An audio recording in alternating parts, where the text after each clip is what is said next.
All right, well, that is a minute past the hour, so we're going to go ahead and get started. Thank you to all of you joining us today. We are here to talk about Halo ITSM together with Voice AI and specifically how it can modernize your IT service delivery through intelligent self-service. Before we jump into introductions, just a quick housekeeping item. Bear in mind that some of what we might cover could be forward-looking in nature. Simply ask that you keep that in mind as we go through today's presentation. Regarding presenters, well, if you've never been to a 3C Logic session, it's a pleasure to have you. My name is Guillaume, G for short. I am the Vice President of Strategy and Alliances here at 3C Logic. And it is my distinct pleasure to welcome our guest speaker today, Jason from Halo. Jason, how are you? Hi, Kim. Thanks for having me. First of all, really appreciate the opportunity to present both Halo and 3C Logic together. For those who don't know me, I'm Halo ITSM's product manager. Part of my responsibility is to build up these relationships and expand our best of breed offering alongside other vendors like 3C Logic in this case, um, on that technology alliance partnership front. And hence I'm involved in this conversation. And thanks for having me again. Looking forward to the webinar today. Likewise, Jason. Well, I think we got a packed agenda. Jason, you want to walk through it? Yeah, absolutely. Looking at the audience today, really, the agenda going from sort of raising awareness is sort of our theme, and going from sort of the current conundrum, what sort of difficulty we're facing, to towards what good looks like, and also how do we utilize the joint solution or both 3C Logic and Halo to cover that gap, right? Understanding that gap is our initial thought process today, and then how we tackle that gap, and at the end, obviously, why are we doing this and why are we closing the gap so we can get some benefits and value out of the joint solution. All right, well, let's kick it off. Yeah, so looking back at the agenda, we talked about the first thing that on there that was to talk about the CX conundrum. Um, from what I understand and from what my knowledge in the market, we talking about often talk about it being sort of under pressure. What's actually driving that decline right now? Perhaps you can shine some light on that. Well, I think step one is just recognizing that customer experience, the way in which it's traditionally measured, has been on the decline for quite a while, and that's despite all the technological advances over the last decade and change. If you look at some of the research as early as last year from Forrester, 21% of brands are actively trending downward, right? And it's largely driven by a combination of legacy tech friction, rising customer expectations, and at the same time, this demand from customers for effortless resolutions, right? So there's what customers want, and then there's a difficulty in being able to actually meet those expectations.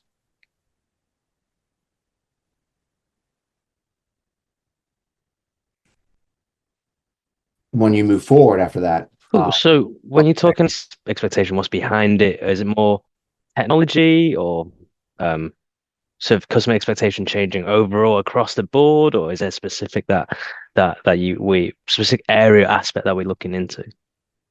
well, I mean, it's a combination of things, right? So, yeah, I mean, as technology evolves, the expectations of customers evolve with it, right? We are all expecting iPhone, Apple-like experiences as consumers, right? That's a little bit more difficult to deliver at the enterprise level because large enterprise organizations are, by their nature, fairly complex. So, what you've seen is in response to this decline in customer experience, there's sort of been this enterprise reflex, right? Which is to really default to AI, which is didn't exist a couple of years ago, certainly not in the way in which it does today, and really push this mass adoption of AI as a way to sort of fix the problem, right? This is going to help reverse the decline. And the idea is that really it's going to help automate, right? We're going to remove the need to depend too much on human individuals. And we're also going to be able to drive successful self-service at a level and scale that wasn't, achievable in years past. So there's been this massive push and adoption around AI, and it's really a reflex to that's decline in customer experience, right? And we're also in a world where switching costs have significantly gone down, right? So you are largely judged by the quality of your customer experience because it's so easy to jump between solutions and increasingly so, right? And AI has been sort of positioned as potentially the solution. Okay, that sounds great. I mean, that does make sense at a very high level on theory. Often we talk about things in the business perspective and also the technical perspective. I guess the business side, you kind of really explained sort of the difficulty and sort of what's driving the sort of current climate, as you like to say. But how does it break down into practices, and how does that sort of appear or service itself on the technical front?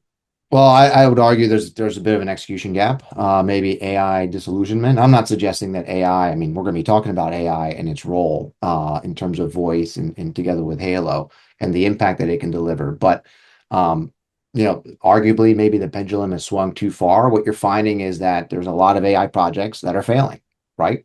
And we'll get into perhaps what are some of the reasons for that. But what you get in response to this huge push towards AI is you've got hallucinations, right? AI giving wrong answers, doing things it's not supposed to. You're also running into capacity ceilings, right? There are things that AI is very, very good at, right? Repetitive tasks, summarizations, those high volume, low value type things that take up time. But still, to some extent, certainly at scale within the enterprise, it breaks when you get into these nuanced multi-step inquiries, right? So, customer experience on the decline, AI should be the solution, but then all of a sudden, as we, take a look at what is the reality on the ground floor, there's an execution gap, right? And that execution gap, interestingly enough, is actually what's leading to a spike in defaulting back to that safety net, which are people, right? So if we're looking at this in the context of a service desk, usually a service desk, your highest, cost line item is manpower, right? So the idea is AI is going to help reduce the need for headcount, or at least make sure you don't have to increase it. But if it fails, what happens? You end up reverting back to those people who are supposed to be able to sort of, fill in the gaps where AI has fallen short. And so you get this sort of self-fulfilling prophecy where those individuals, since we live in a world right now where it's relatively unpopular to increase operating expenses, what you have usually a tiger team of individuals that are now fielding more requests and trying to solve for more problems, and you potentially have an issue where that team of individuals burn out, or are simply not able to meet the scale of the requests that are hitting them, right? And so then what do you have? Well, you have bad customer service all over again. And sort of this self-fulfilling doom loop, if you will, is what enterprises are currently contending with. Cool. Right, that's really cool. So am I right in saying, correct me if I'm wrong, I just want to make sure everyone, especially the audience, on the same page as me as well. So really it's to find a fine balance between sort of the AI technology and sort of executing it correctly and at a balance level. So make sure that the CX sort of you don't get into that escalation hike and spike and etc. and go into that decline cycle, right? Yep. How can you use AI to take care of things that are predictable, that also drive an enormous amount of activity, that has to be resolved one way or another, but it's relatively, predictable in terms of what the solutions are, resetting a password, for example. And how does that then free up your more, expensive yet increasingly more capable resources, typically individuals, to solve the more complex? And the more complex could also be nuanced in the sense that it requires empathy, emotion. Some people want service from individual. They want to have a connection with your organization. So it's not just, capabilities of a person relative to AI. That's not always the comparison point. But it's being able to balance the two to really be able to use customer experience in the way in which you deliver it as something that becomes a competitive advantage for your organization, not something that works against you. Very, very cool. Understood that. We've just mentioned sort of talking about the challenges that we face, especially when we trying to improve our CX and essentially our customer experience. But what if we flip that around? What does good actually looks like? I know organization getting this right typically focus on a few certain areas or principles. But I think it'd be very beneficial if you can go through sort of the breakdown of those. How it's centralized and how it's segregated into different areas. And perhaps that should be the foundation of organization looking into improving the CX. Or what does Well, that even? there's definitely a couple broad trends, Jason. right? One is that in the past, you would argue that within service desks, organizations were pretty much split down the middle in terms of where their agents predominantly operated from. In some cases, they were operating out of their contact center platform, their CCaaS solution, and others they were operating predominantly out of their system of record, like that of a Halo. Fast forward to today, and really, there's been a shift where organizations have realized it's really probably best to operate from where the work and data originate from. So that's usually your CRM, your ITSM platform, and so forth. So there is a shift where really the primary workspace, if it was debatable, right, 50-50 split, is now really moving in favor of working predominantly from the system of record. So that's a pretty big trend. So for those that are platforming on Halo, then the use case becomes, okay, what do I need to then supplement that Halo doesn't have? But I want Halo to be in the driver's seat. I want it to be sort of the center from which I then build out the rest of my, organization, right? Okay. Um, So really about putting the systems together, making them connected, because the CX side of things also tie into serve the internal services that or external services that the customer divide deliver. Correct. So you may mean the idea is centralization, right? One of the problems is having too many platforms. And when you have too many platforms, inevitably you have also duplicate capabilities among them. You have agents swivel chairing between them, right? So the idea is, can you centralize things? Can you simplify your technology stack, right? But you also want to maintain, an effective form of engagement, right? So how do you wrap that system of record with an engagement layer that does a good job of communicating, internally and externally when requests are coming through. So one of the things that's also evolving is that voice has always been dominant as a channel of engagement, right? But it's also been that channel everyone loves to hate. You rarely call an organization to tell them that you don't have a problem, you just want to give them a compliment. That's not why you call, right? It's because you've exhausted all other paths, and so you feel the need to call. What's evolved with AI is that voice AI can now live up to those conversational experiences that are less deterministic. It's not press one, press two, press three, right? But with voice sort of coming back into view, sort of center stage, the expectation is that call volumes are going to go up, not down, right? So voice AI has the potential to actually increase the number of calls that an organization may have to field. And so then you do need to use AI, which we'll talk about today, to be able to sort of triage all those types of requests that are coming in. And the reason being is that voice is still the most effective form of communication. There are limits to how much I can put in a chat experience before I just would rather say, hey, can I just talk to someone? That will be more effective, right? So with AI, voice is quickly becoming that new user experience, that new front door, if you will, that individuals prefer to leverage, right? Yeah, okay, that's really cool. So really just increasing volume, leading to sort of more variation of sort of different channels or customer experience, and using AI to combat that with 3C Logic and Halo. Yeah, but you want to keep the human, component in picture. There's a lot of data, that it's already, pointing to the fact that people still have an apprehension to doing everything through AI, right? I mentioned earlier they want to have a connection to your organization. So there is still a preference to speak with human live individuals, right? So an organization has to be able to balance between the two so that you're using those at the appropriate time, whether it's because it's a situation that requires empathy, because it's a situation that is nuanced and more complex than perhaps AI is suited for today. Doesn't mean it won't be tomorrow. Whatever the reason being, it's not one or the other, right? And the mix in combination of the two may be different by organization and by industry, right? But it is also, and this is where Halo comes into play, heavily predicated on having the context to drive those engagements. Whether it's the live agent having the context as to why Jason you might be calling, or the voice AI agent that needs that context to be able to facilitate the resolution without having to escalate to you perhaps. So data is key, and the success of AI is predicated on how well your data is managed. Okay, that's really, really interesting. Now, what you've sort of went through here really is referring to the experience, and it's not really just about solving the issue as well, right? Because at the end of the day, customer experience is related to the experience. This other than just solving the issue. Well, yes. I mean, the way I would look at things is that, simple statement is that I don't think voice, people tend to look at things in channels. Voice is not a channel anymore. It's an AI strategy, right? So it's taking on a completely different role than perhaps the way in which we might have defined it in the past. So in the past, you'd have chat, you'd have SMS, you'd have voice, right? But people don't think in the context of channels. They think in the context of what's going to resolve my issue in the most effective way possible. So voice is well positioned to be, that dominant channel. I mean, again, it's always been dominant, but perhaps even preferred moving forward. AI is making that interestingly possible. And so you have to start thinking of voice as an extension of your AI strategy.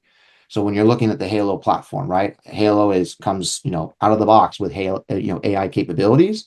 How can you take what you're building on Halo within your ITSM or IT service desk environment and make sure that voice is an extension of that initiative and those AI strategies, not just a channel that you bolt on, right? But it goes back to then kind of figuring out, well, what's the foundational problem, right? And I think, Jason, you wanted to talk about that a little bit, sort of where does Halo come in the mix? Yeah, absolutely. Because I think I'm sure the audience here is made aware of what we're discussing right now and what sort of angle we're looking into and sort of what solution or problem we're trying to resolve here. We've sort of defined a challenge earlier and what good looks like.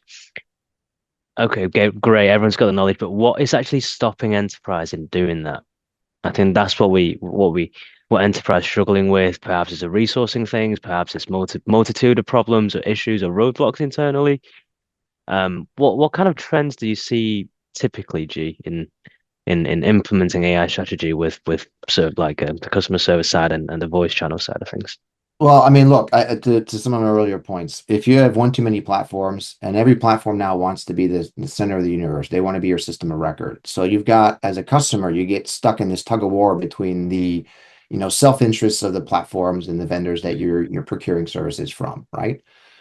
So the other thing is when you look at large organizations, every department sort of got to pick their own solution, right? And it may not necessarily be the same solution as the next. So you have pockets of information, pockets of data. But customer service requires sort of this, synchronization across organizations, across departments, to be able to affect the types of outcomes that you want. And so when you look, at a request, when it goes in, it's sort of entering a big black box, right? It goes in, and as a consumer, you're like, I hope it goes to the right place. But you actually don't know how your inquiry is getting processed. And it may have to go through multiple hands, multiple data systems, and so forth. And that inefficiency is where the breakdown tends to happen. And that's, it's those disconnected platforms that are also limiting the impact of AI. If AI is sourcing information from one system, but part of the answer is in another to which it has no access to, then you've already got a failed state, if you will. So those are the types of, again, it's not an AI problem. I would say it's a legacy issue, right? AI has come in and its biggest struggle is trying to overcome, decades of design and architecture that's sort of foundationally flawed in today's world. So you have to unwind all that. And that goes back to the consolidation around preferably a limited set of key platforms like that of Halo, and then being able to foundationally build up from there.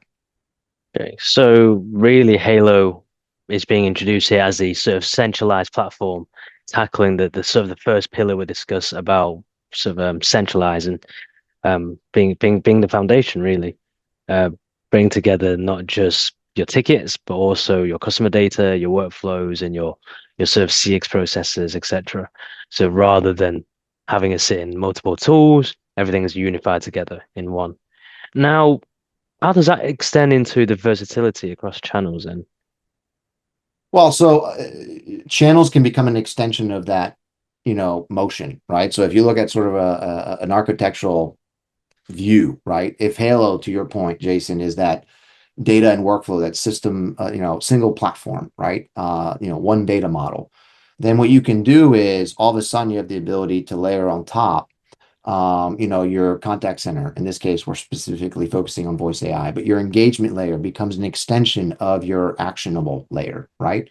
So your data, your workflows are in Halo. At some point, you want to be able to action those, right? And that usually requires some form of engagement back and forth between you and your audience, right? So all of a sudden, you have a contact center solution like that of 3C Logic. a voice AI layer like that of 3C Logic that leverages Halo as that primary system of record. And so because everything gets centralized, you can be far more effective in the types of experiences that you can, you know, deliver to customers because everything is originating from, one single source of truth. Cool. Very, very cool. Very high level, obviously, that's how the sort of architecture that is sort of how it works in reality. And from what you just said, it's not just about routing; it's also about understanding what to do next. Um, so this is, I guess, exactly where Halo and 3C Logic comes into place as a core platform together, where it's connected by the voice AI and where all the data and logic live, right? Um, Correct. Correct. So if we dive into an example, right? I mean, we promised our audience a live demo, right, Jason? So let's absolutely. do that. So let's pretend we have John here and he's locked out, right? How do we solve for that together with Halo? Well, when he calls in, he's calling into, an IT service desk, and we're actually going to show this live. And that service desk, that voice AI agent, because we're specifically going to focus only on voice AI agents, is going to identify who he is. It's going to identify the issue, and it's going to consult knowledge articles within Halo, right? So again, the its source of truth, its policies and so forth are in Halo. It's not in the contact center platform in competition to what may already exist in Halo. What's interesting though is, when you look at the building of voice AI agents, you typically don't want to build one master agent because the broader its capabilities, the more possibilities for hallucinations and things of that nature. So typically you give these agents very specified tasks. So in this case, it's actually going to need to authenticate the user. And to do so, it's going to reference and use or hand off the authentication to a separate agent that specializes in just authentication and do that authentication, identify the caller, send the authorization code, verify the individual, right? All that gets updated in Halo as well, only to then hand it back once the authentication is done to that service desk agent for them to perform the Okta reset, right? So what's interesting in the use case that we're going to show is the ability to not just have one agent, but multiple agents that are specialists in their tasks, being able to work together to orchestrate an outcome. In this case, something relatively simple, right? I'm having a problem with my Okta. It requires an authentication. Can you help me reset it? And using Halo to one, document the engagement, to help with creating and closing the ticket, to using it as the source of truth for the stages that or steps that the caller should potentially perform, and then being able to resolve it ideally without ever having to go to a live individual, right? So you're optimizing that self-service experience, and at the same time using voice AI to facilitate the exchange, while Halo is really the foundational building blocks on which that exchange is built on, right? So if we actually go into Nice. a demonstration, a couple things. One, we pre-record these so that our audience can witness it. It's really hard to do live calls on a live Zoom webinar and things of that nature. So we pre-recorded the exchange, but to give our audience Jason sort of an introduction to how you would build a voice AI agent to begin with. Here I am in the 3C Logic Voice AI Hub Builder. This is where you can build your agents, right? And the way in which you build your agents, you can see you've got a dashboard that sort of tracks the success of your agents. You can assign agents abilities, which are exactly what they sound like. It's capabilities that they're individually given, right? It could be the ability to create a ticket in Halo. It could be the ability to search a knowledge base. So you create those abilities and then you build voice AI agents. And the way in which you build them, I've got one built here already. The service desk assistant that we had in the prior diagram. So when you pull that up, you can see that the way in which you would build an agent, Jason, is one, you would have a prompt. And prompting is a skill set, just to be clear, but the prompt is what's going to define this agent's specific function, right? So this one is here to help with technical problems and product questions, right? And you've got, in addition to its job description, you've got all the do's and don'ts, right? The term is in the field is guardrails. So always do this, never do that, right? And so once you create that set of instructions that are going to guide this agent. You then give it a personality. That includes its voice. So, what languages does it speak? There are different accents, as well as you can decide how friendly, verbose, humorous, empathetic. This is sort of, if you will, going to toggle up or down the way in which it's going to engage with the callers, right? If it's relatively concise, it's going to give you very short, concise answers, right? If you want it to be a little bit more verbose, then you're going to toggle up its ability to go into detail, right? And then you have its abilities, which you can see here. This specific agent is going to have the access to knowledge articles within Halo, the ability to create a ticket. And then at the same time, it has the ability to transfer the call if need be to a different agent, right? So there are exit points. At the end, what is an agent supposed to be able to do? Either it's going to perform the function and then end the call, or it's going to identify the need to send it to another agent to perform another specialized tasks, right? And so you build out these agents, and in this case, the agent is going to look at the specific articles here in Halo, right? So you can see here. Let me just get rid of my incoming call here. We have a set of Okta articles, right? And so the voice AI agent will have the ability to read those articles depending on how the conversation progresses and use those articles as a way to determine what are the actions that it or the caller should take. Make sense? All right. Certainly to me. So let's do this. Let's actually, now that our audience has sort of a lay of the land, how an agent gets built. And again, we're specifically focusing on voice AI agents only. 3C Logic has an entire contact center suite for live agent engagement and so forth. That would be an entire session of and of itself.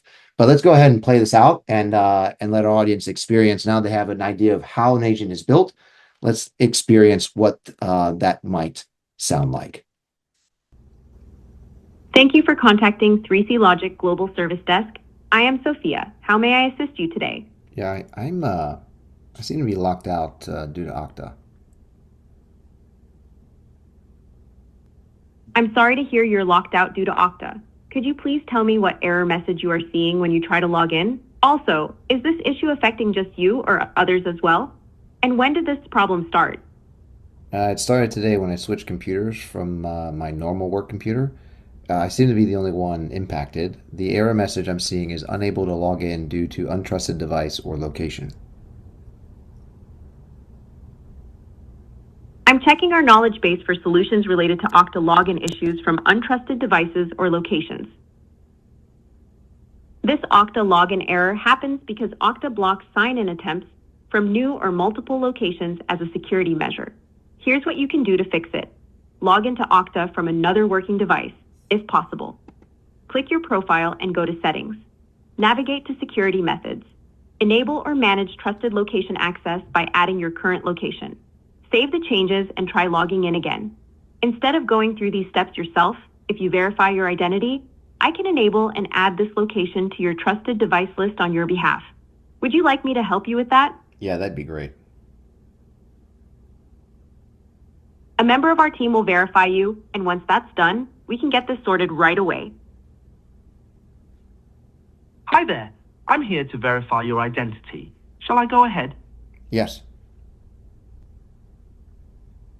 I'm sending a verification code to your registered email address now to confirm your identity. I've sent a 6-digit code to your registered email address. Please share that code with me when you have it. 347969. I'm verifying the 6-digit code you just provided. Please hold on for a moment. Verification successful. Let me transfer you back to continue. Welcome back. You're all verified. Just give me a quick confirmation and I'll take care of enabling trusted location access on your account for you. Yeah, let's go for it.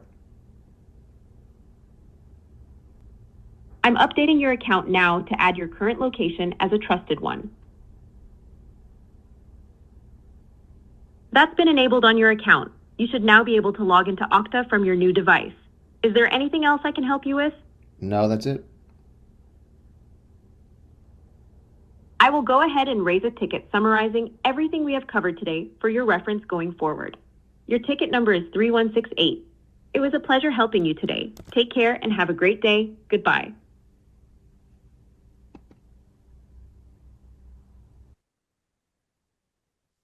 And that's it. So a couple things I would highlight in that presentation, right, Jason? Number one, the handoff between agents. Now we gave them different voices just to make it clear that one was different from the other. And you can tell our solution team had fun putting an accent in the mix. But you can see how there was a handoff from one to the other. In both cases, they leveraged the processes and steps that they had to follow from the knowledge article that's being dictated from what they are sourcing from Halo. So Halo is the primary system of truth. It's the guardrails, right? It's the guidance that it's going to follow. And then it has the ability to do the authentication, which you saw sends me an email. It has the ability to very quickly understand, alphanumeric numbers, right? 34, whatever the 6-digit number was. And at the same time, what you have is you have an entire end-to-end conversational experience. So in the beginning, she asked, what's your problem?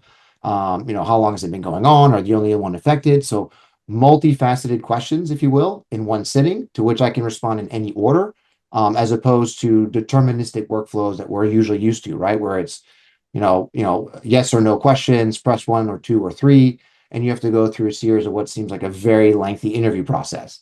Instead, you can basically extract information that the caller provides very effectively, and they can also return information that the voice AI agent has the ability to then parse and then determine or organize based on, of course, their function, right? And then from there, what you have is the ability to then resolve. And what you saw at the end was the ability for the ticket to get created within the ticket, a link, to the recording, a link to, or to all the information that transpired, and the ability to have that ticket as reference, whether it's for the service desk team or for the customer to refer back to after the fact. But ultimately, you've got an end-to-end offering that is going to then be able to address some of those high volume, low priority type use cases that most IT service desks are forced to field, Jason. And you can do so in a way that doesn't affect the customer experience, scales your team, and optimizes your operations. That sums it. That sums it up really good. Thanks, G. So if we go into key takeaways, because as we promise our audience, we try and keep these things short and sweet. Jason, I'll take a stab at some of them, but feel free to add on. What I would have our audience walk away from or with is, first to consider the fact that, voice is now a strategy that is important in this new AI era, right? It is the most successful form of engagement when it comes to handling complex or arguably high value interactions, right? And it's because of its versatility. You can handle both simple and complex use cases. That voice is going through a pretty substantial, I would call it evolution at the moment, with AI being the predominant power behind it. Jason, I don't know if there's anything you'd want to add to that. No, I think that's a pretty solid sort of statement or comment for takeaway. That'd be very initial sort of takeaway that we get. Really understanding it is important and raising that awareness will be sort of, as we do anything else, that'll be sort of the first step that we look into for sure. Yep. Now the second is that voice AI and AI in general is really dependent on, the quality of the integration, right? Not just the capability, right? So if you have siloed systems, if you have data in multiple places, your Halo initiative, your AI initiatives are likely at risk. And voice AI will be subject to the same risks, right? So its dependency on being able to deliver those customer experiences is contingent on being able to have access to the context, right? That's going to facilitate those, more conversational experiences that ultimately lead to an outcome, right? And then, of course, it is predicated on being able to be foundationally built on preferably one system of record or select few.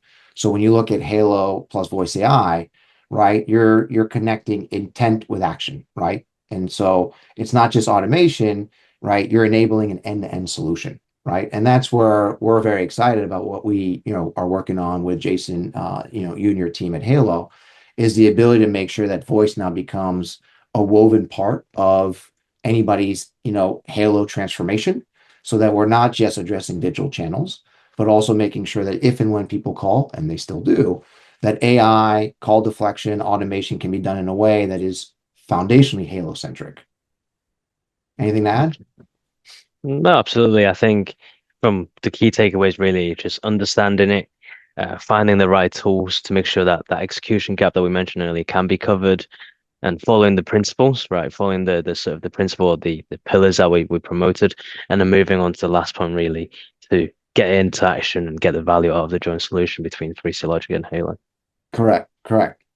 So again, we'll be having more sessions, ideally with the Halo team, and for that matter with Jason, and others. If anything that we've covered in the meantime has already sort of piqued the the interest of our audience, we certainly welcome an opportunity, myself and Jason, to have a conversation with you.